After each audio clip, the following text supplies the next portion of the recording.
we are promoted, start a new job, or meet a new potential partner, there is often a self-imposed expectation that we must be what we think others expect from us. So we put on a mask that reflects the character we have envisaged.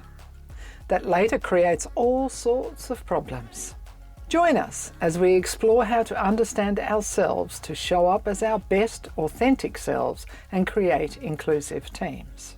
As Aristotle said, knowing yourself is the beginning of wisdom. I am Karen. And I am Nuala. And we are the Safety Collaborators. Our mission is to help people have better conversations and change the way they think about safety. Consider us your thinking partners, sharing expertise and wisdom in everything safety, safety culture, and psychological safety. Last week, we shared experiences and understanding about being promoted from a team member to a supervisor. And interestingly, I had a conversation with someone on Saturday about that very topic. She actually shared with me how the person that had taken over her role just 3 months ago has requested to go back to their original role. Wow, there's a whole lot of questions that come around that. Absolutely, because it's a very senior position. It just shows that it's tough. Yeah. Exactly right. It really, really is. So we thought this week we'd share some top tips on understanding yourself better, understanding others, and creating inclusive teams. And thinking about inclusive teams, there's a whole world of conversation around that as well. But a really great place to start is with yourself. And that is just fundamentally so true. And before we even discuss tips on understanding ourselves and others and creating those inclusive teams, I think it is critical to acknowledge that this learning path isn't about changing who you are. You're still fundamentally you, but it's about becoming the best version of you. Absolutely. And I read an anonymous quote this week, and it said, "Understanding yourself is power. Loving yourself is freedom. Forgiving yourself is peace. And being yourself is bliss." Bring on the bliss. Absolutely. Yeah, and before we even dive into these, I think of times in my life where I have done exactly that. I have put on the mask of what I thought other people expected. And it certainly, I had no power, because I was always trying to remember who I was supposed to be, which meant I had no freedom to just be in the moment and be present and be available to those around me. I sure as hell didn't feel peace. And I can honestly tell you in those moments, my life was not blissful. No. And people pick that up. That is so important. As much as we think that we are stoic and we're putting on that brave face and we might be putting our shoulders back and we might be doing all of those things, the reality is the words that we use, the statements and the constructs that we bring into conversations and how we're listening or not listening is all a mirror. What a wonderful anonymous quote. Yeah, I love that. And I'm sure everybody listening to this, as you hear those words, at some point you'll be going, yep, I know what that means. Yep, I've felt that. Yep, sure do. So I think it's worth repeating. Right, I'm going to let you repeat it. Okay. Understanding yourself is power. Loving yourself is freedom. Forgiving yourself is peace. And being yourself is bliss. So let's blissfully jump into our top tips. What a good idea. The first one is something that comes to mind. It's something you and I have always been so passionate about. And I think it is one of the most critical skills needed for today's world and future worlds. And that is the art of curiosity. There is so much research on this now that as a leader, supervisor, leadership skill, regardless of what you are, it is becoming the number one skill leaders need to have. And the lovely thing is that curiosity can be learnt. And if it's something that you've forgotten or has been pushed aside or out of you, you can reignite it and bring it back. So curiosity is a genuine desire for knowledge and the motivation to seek new information. It's that always being filled with wonder and looking around, and it drives learning. It drives motivation. It fosters empathy with those around us, because if we're curious enough to understand why people are different to the way we are, we can then actually literally do that thing of I can stand in other people's shoes and understand where they're coming from. it does things like aiding critical thinking because you're thinking further than just immediately what is in front of you. Promotes decision making and improves relationship skills. And there's a couple of articles I read, and one of them mentioned that it is a key to life satisfaction and health. Because if we're curious about what is going on within us, what is going on around us that is impacting the within us, we can actually then live a healthier and better life and go back to being blissfully yourself. Absolutely. I couldn't agree more. And interesting, curiosity and wonder is also an antidote to anxiety and fear. Oh, that's interesting. Say more about that. Well, when you look at it from a emotional mood perspective, if someone's constantly in a state of anxiousness, they're closing themselves off to possibility. So if we can just shift in those moments, not always easy to do, depending on the levels, because anxiousness is about unknown. Fear isn't. So another way to sometimes counteract anxiety is to give it a name around what's the fear.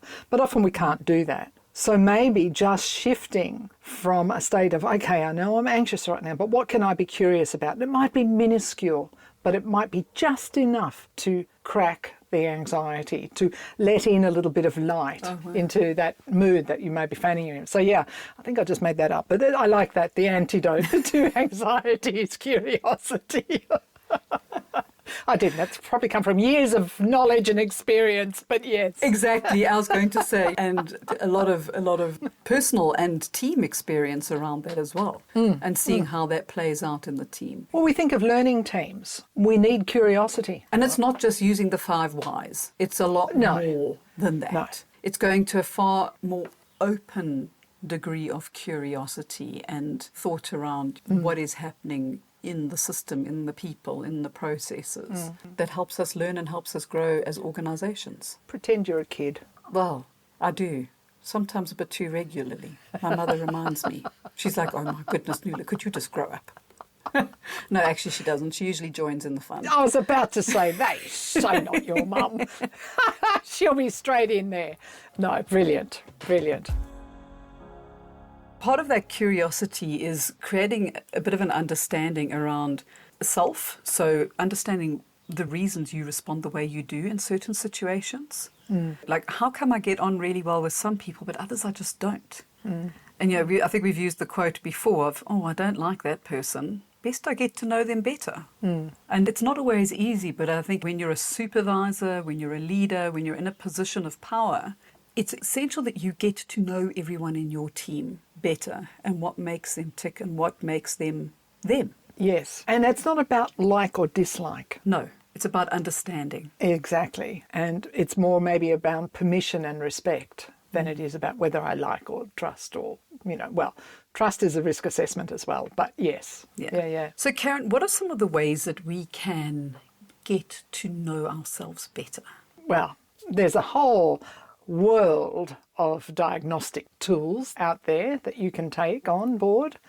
We definitely are big fans of personality diversity and understanding that as a fundamental to who we are and how we tick. So we use e-colours and we use DISC. We are certified in those tools, so we use those quite regularly in our discussions and leadership discussions and coaching and teamwork, because even in teams, the more each of the teams understand that diversity within the group, it helps an awful lot. Coaching, well, when I say coaching, sort of that little bit of self-coaching, and I think we're going to talk a little bit more about this in a minute, but asking yourself questions. I'm going to come back to point 1. We're still in curiosity. It is about being curious about ourselves, but it's also understanding there's other tools you can use. What's my leadership style like? There's a range of them out there. There really is. So we had an episode 29, I think it was, where we actually spoke a little bit more about that in a bit more depth if you're curious. You were going to say something else. I was going to say, if you're curious, and also if the thought of your personality diversity tool or profiling makes you go, oh my God, they're going to put me in a box. That is not at all. No. And we're dead against it. But it can be incredibly helpful. So I do encourage you, especially if listening to that made the hair stand up on the back of your neck, go back and listen to episode 29. We use these tools as catalysts for conversation. We have a few tools in our toolbox. You know, you can spend several hours talking about it, or you can just kind of use it as a kickstarter, as a catalyst for the next type of conversation and the types of behaviours that we exhibit and maybe why. And then one of the ones that I do quite love is Johari's window. That's really around having a look on two axes. The one being things I know about myself and things I don't know about myself. And the other being things others know about me and things others don't know about me. So the things I know and others know is it's in the public domain. The colour of my eyes, the tone of my voice, just all those kind of things that just people know about me. Like many people know, I'm the queen of hugs. I think it's pretty out there in the public domain. But then there are things that others don't know about me, but I do know. And those may be some of the things behind the mask, because we've got the mask on of what we think others expect of us. So you might be in a position where you feel that you have to be authoritative and quite directive over your team, whereas with your family and your friends, you're actually a very inclusive, conversational, understanding others' perspectives. But in the work environment, you've put on the mask. So there may be things that people don't know. And the intention behind this is around what of those things that others don't know about you can you start bringing into the fore and start taking that mask off to be more authentically yourself. Then there are things that others know about me that I don't know. And that may be things that I don't see in myself or I don't believe in myself. So I might think of myself as this very outgoing, extroverted person, whereas in reality, everyone around me sees me as quiet and reserved, but I'm being my version of extroverted or out there. I might think of myself as not very dependable, whereas my team or my friends or family might consider me the most dependable person they have in their circle. But I'm not seeing those. So again, the question is, how do we have conversations that matter, that people can be honest about what they see in me that maybe I'm holding myself back on and I don't even realize that I'm hiding. And then there's the last block is things that I don't know and things others don't know. And it may be that actually part of the reasoning behind why I act the way I do is that I'm actually quite self-conscious or tense or whatever the reason is. And one of the examples that I loved on this was a very good friend and colleague of mine who always considered herself to be a poor swimmer until her son got taken out in a riptide. Dear Lord, did she find out that she could frickin' swim? Yeah, I bet, yeah. But she didn't know that and nobody else knew that because she'd always put that label on herself of I'm not. I think what you just said has triggered something in me. It's about the labels that we put on ourselves. How we speak to ourselves is how we kind of show up, if you like. Even though it may not be intentional, that's that unconsciousness.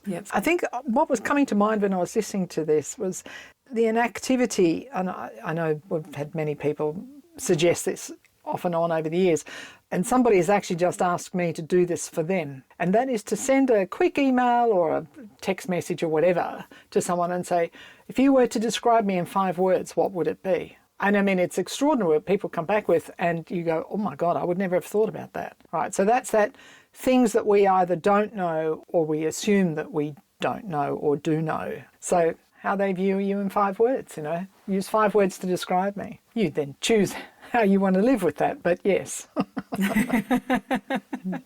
And it's a critical, you know, getting feedback from others, whether it's in a 360-degree team review, whether it's asking that question, whether it's being open to hearing is really important. Exactly. And I think that leads beautifully, yes, I see a thought. Well, I was just thinking about one of the other tools that we use and I'm a huge fan of is Conversational Intelligence Catalyst. And that tool is all about your conversational behaviours. As we grow in this role as leaders, as supervisors, the words that we use, they can trigger or make harmony depending on how the sentences and the words that we use show up. And that tool is a way of helping us to see our blind spots in our conversational styles. Yeah, exactly. And we did an entire series on conversational intelligence that is so worth diving into. So that goes back to, can you believe, episodes 38 to 43. Good Lord. And there's just so much to explore in that series. Believe it or not, that was all on tip number 1, curiosity. But I think it shows how important curiosity is for you. Yeah. Because if you are not curious, you're holding yourself back. And if you're not curious, then the second tip we have is all around your self-management and awareness. But curiosity is foundational to that. And that's around recognizing our emotions, understanding our behaviors and our tendencies and what's behind that, what brings that out of us. And I loved what you were mentioning earlier about, like your moods and emotions, because that is a huge one. It's massive. It's massive. Our emotions can either control us or they can be stop signs for us to take a pause and go, where is this coming from? What is making me feel like this? Being curious about how else I could be feeling in this moment, and then choosing my actions despite how I am currently feeling for what is best for me and those around me. Not easy, is it? There's so much to be said here that I'm like, okay, we're not going to go into that today. Where do you start? Yeah, not going to go into that today, because it really is about self-awareness. It is. And another critical skill for leadership, particularly as we grow into that role, is emotional self-awareness. Yep. And really understanding that. And being curious about emotional literacy. What does emotions mean? And when we think about emotions, they are what we say are predispositions for action. So all emotions are what drive us to do anything. Exactly. And I have a feeling that we will need to promise a podcast just on this. So during this year, we will definitely have a look at what that is, because there is such a depth into it. Couldn't agree more. I was running a workshop last week and I spent a bit of time with leaders discussing this very topic, and there were like big eyes in the room. It was great. They loved it. So yeah, we should do that session for sure. And think fast and slow thinking brains. Exactly. Oh, that's going to create some curiosity. Yeah, indeed. Let's do it. A next tip is be prepared to be wrong. No one is perfect, and how you respond matters, particularly as a leader. It's about being vulnerable. Vulnerability is also another very key skill for leadership, and understanding what vulnerability means. So how you respond matters, whether it's to yourself or to your team members. So let's not be addicted to being right. Oh, that is just huge. And that is a thing. Well, it's a thing, and it's a huge thing, and I don't think that we realise that we're even doing it. No, I'm pretty sure we don't most of the time. Because I think of it's like a little terrier nipping at your heels. Yes. Because no matter what anybody says, you've got a snap or you've got a comment or you've got something coming back, and you are finding reason as to why your viewpoint or your standpoint is the most important in this moment and should be listened to. And it takes us down the road of very transactional conversations and very push-pull conversations. You will be thinking my way because that's the way I need you to do it, and that's because my way is the right way. We've heard over the years on site, my way or the highway. My way is the only way, or the highway type stuff. Exactly. So how you respond matters as a leader. Again, to creating learning cultures, learning teams, psychological safety within your team. This is a really big one. But also being prepared that, yes, if you admit that something is maybe not as you thought, that you are being vulnerable, and that is a good thing. Even if it is excruciatingly uncomfortable. Absolutely. And for many of us it will be. Because again, there's this tendency towards a misconception that we have to be right and that we have all the knowledge, and you don't. We've got a good comment on that one in a minute. Yes. The fourth one that we've put in as a good tip is around listening without interrupting. And being in the moment and allowing others to feel included in the conversation, that their opinion matters, that their viewpoint matters, is crucial in understanding yourself, understanding others. But this is a huge one in around creating that inclusive team. And often in coaching sessions, people will say, oh, but people just come to me at the most awkward time.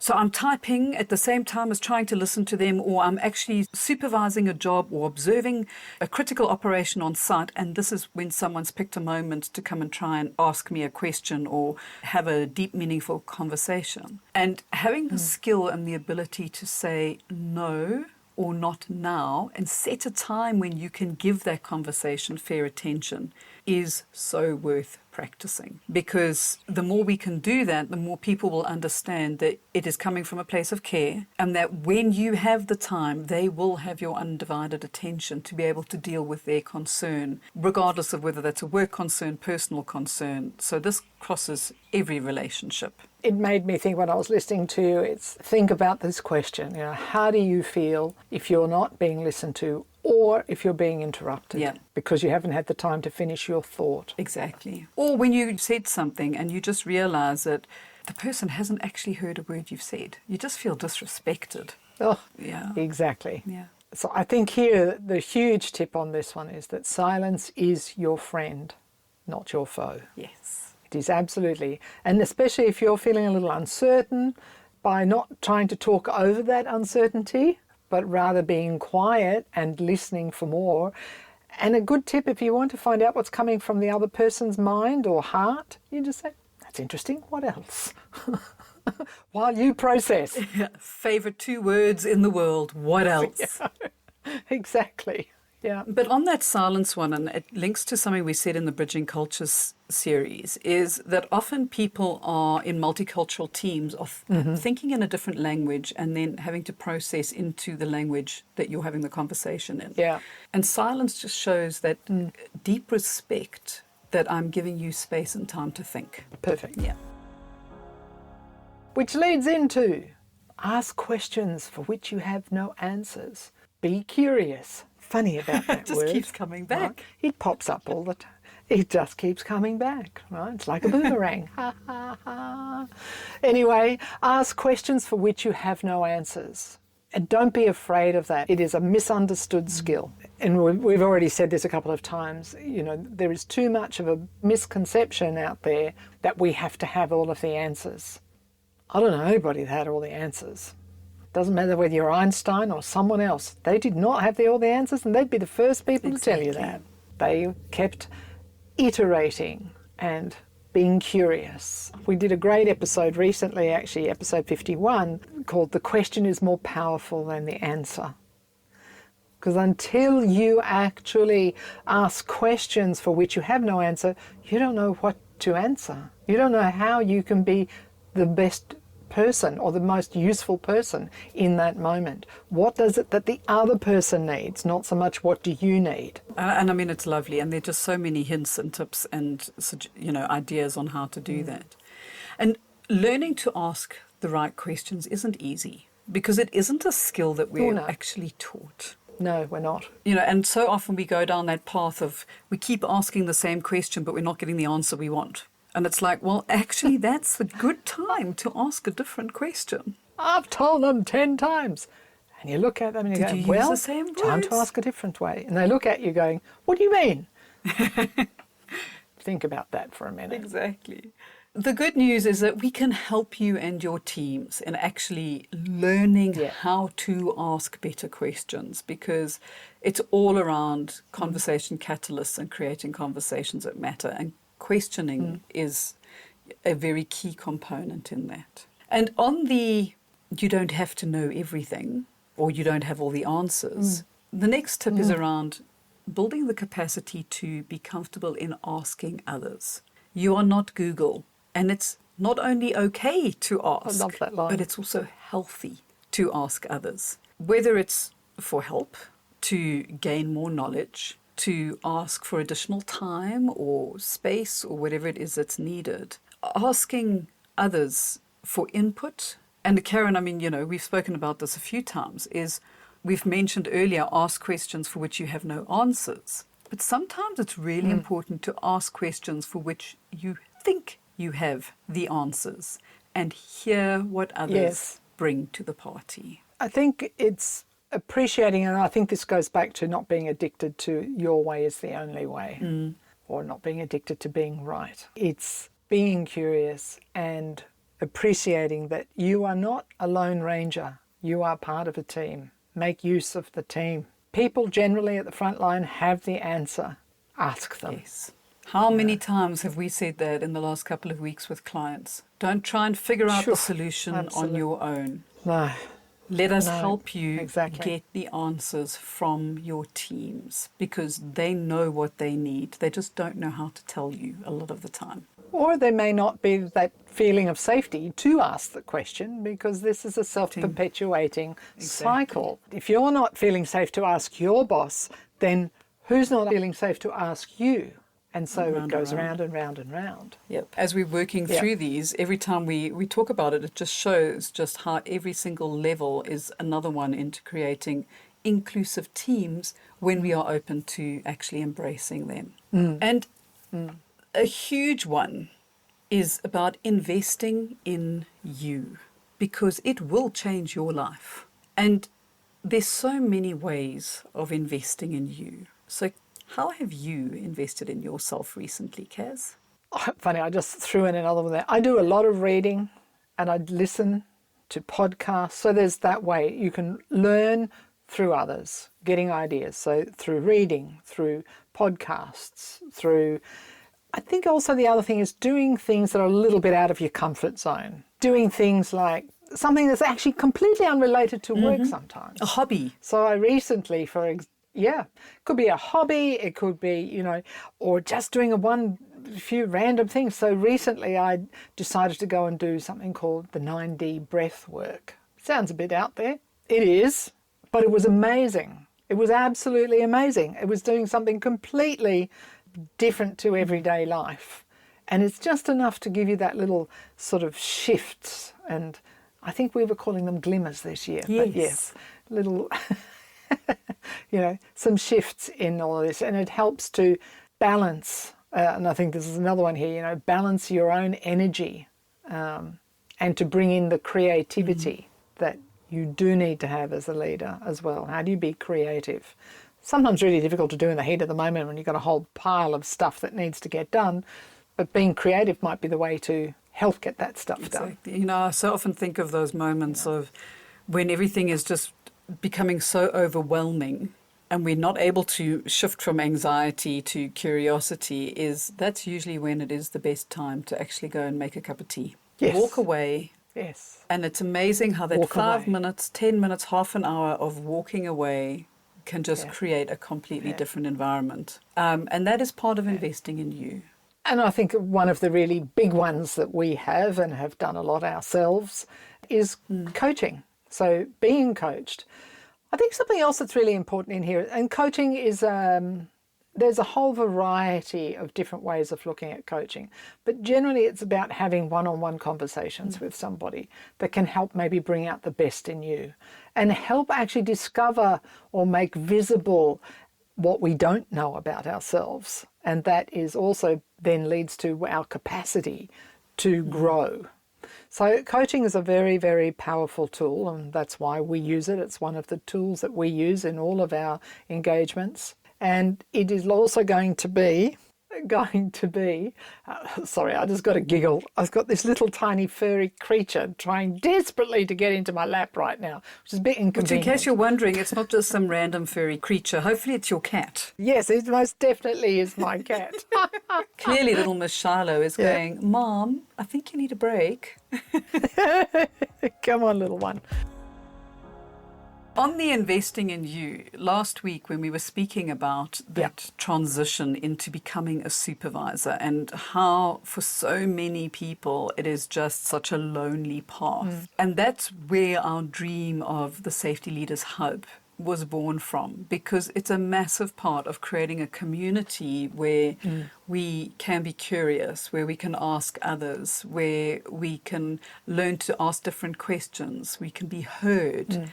We can admit when we were wrong and go, I know I need to respond in a better way, but I don't know how to do that. Help. And that is a big part of that. So on our website, so if you go to safetycollaborations.com / the Safety Leaders Hub, in fact, or there is a link on the homepage, it will take you to that page that explains more about the design and the intention behind the Safety Leaders Hub.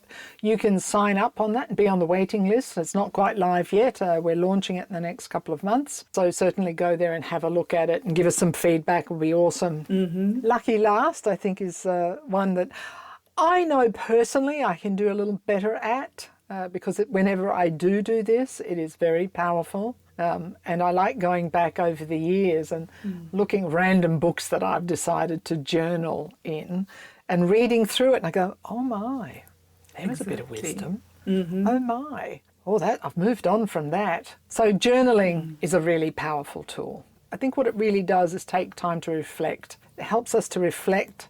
It doesn't need to be prescriptive, and I feel that's really important to say.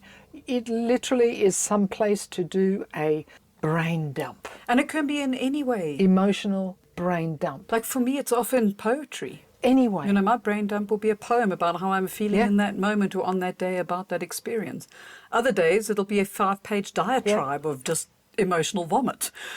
And other days, it's like sunshine and butterflies and roses of excitement. Yeah. It can be a set of images. I have actually started taking, there's a lovely app that I'm using now, it's on the Apple phones, and I just now actually talk to myself. And it's quite nice to replay that and listen back. I even listen to it not long after I've recorded because it's still very fresh. Because it's amazing once you've recorded something, it's sort of like it's gone. But if you listen to it again, you go, oh, wow, okay, cool. A bit of wisdom. And then I might write something down or I'll add an image to that recording or something that gives it a little bit more, oh, yeah. Because then I'm very picture does tell 1,000 words sort of thing. So if there's an image on the day that can add to the recording, it brings it to life. So there's any manner of ways to do this. You do know, though, that talking to yourself is one of the signs of madness. Although... apparently only if you're answering yourself. Sometimes I need good advice, so I have to speak to myself. Exactly. And journaling is self-coaching. So, you know, we often use the growth model.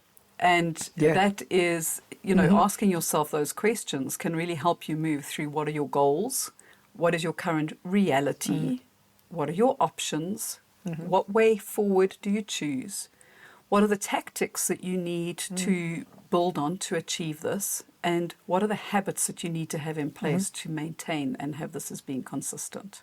It's interesting as you say that. I think some people might go, oh my God, that's a lot of work.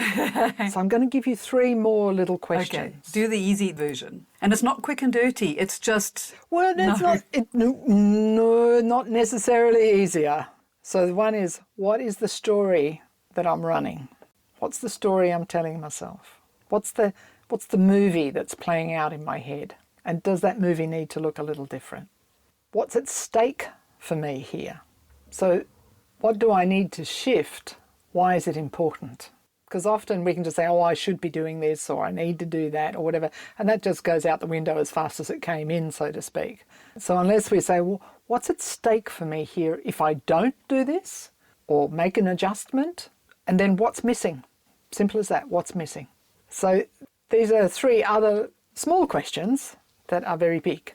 And then we can go into, okay, so well, maybe then you'll get to the what's missing, or you might, you know, what's at stake for me here.